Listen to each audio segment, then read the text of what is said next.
ధాన్యం కొనుగోలు కేంద్రాల్లో జాప్యం వల్లనే రైతులకు తీవ్ర నష్టం జరిగిందన్నారు తెలంగాణ జాగృతి అధ్యక్షురాలు కల్వకుంట్ల కవిత. జాగృతి జనంబాట కార్యక్రమంలో భాగంగా కరీంనగర్ జిల్లా తిమ్మాపూర్ మండలంలో ఆమె పర్యటించారు.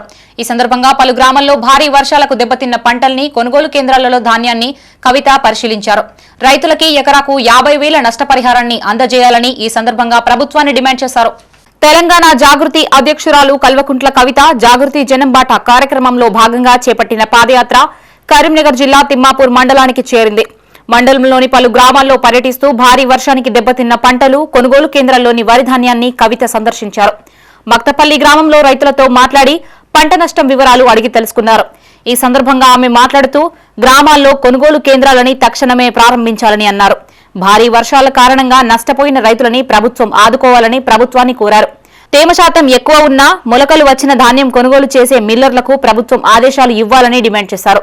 ఈ కార్యక్రమంలో తెలంగాణ జాగృతి నాయకులు తదితరులు పాల్గొన్నారు. మనకైతే మొత్తం ధాన్యం నీళ్ళలో కొట్టుకుపోతుంటే చాట్లతో పాపం ఎత్తిపోసుకున్నటువంటి దృశ్యాలన్నీ చూసినాం. ఇప్పటిదాకా చాలా దారుణంగా ఉంది, బాధాకరమైన పరిస్థితి. అన్యాయం ఏంటంటే నెల రోజులు దాటిపోయి కూడా కొంతమంది ఇక్కడ వచ్చి కుప్పలు పోసుకొని ఉన్నారు. ఇంతవరకు ఐకేపీ కొనుగోలు సెంటర్ పెట్టలేదు. ఈ లోపల ప్రకృతి వైపరీత్యం, వర్షాలు బీభత్సం సృష్టించినాయి. మరి దీనివల్ల ఇంకా కూడా నష్టపోయేటటువంటి పరిస్థితి ఉంది.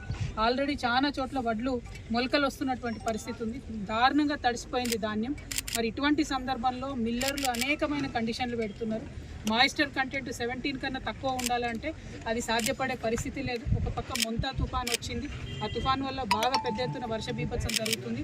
మేము ప్రభుత్వాన్ని డిమాండ్ చేస్తూ ఉన్నాం. ముఖ్యంగా పమేలా సత్పతి గారు, మరి ఇక్కడ కలెక్టర్ గారు ఎవరైతే ఉన్నారో ఆమెను డిమాండ్ చేస్తూ ఉన్నాం. నెల రోజులు దాటిపోయింది, ఇంతవరకు కొనుగోలు కేంద్రాలు ఎందుకు ఓపెన్ కాలేదని ప్రశ్నిస్తూ ఉన్నాం.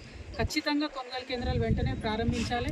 అసలు రైతులు యాక్చువల్గా కోరేది ఏంటంటే ఐకేపీ మధ్యలో వద్దు, మిల్లర్లకు మీరు అవకాశం ఇవ్వండి, చక్కగా మేము ఇడికెళ్ళి తీసుకుపోతాం వాళ్ళ దగ్గర.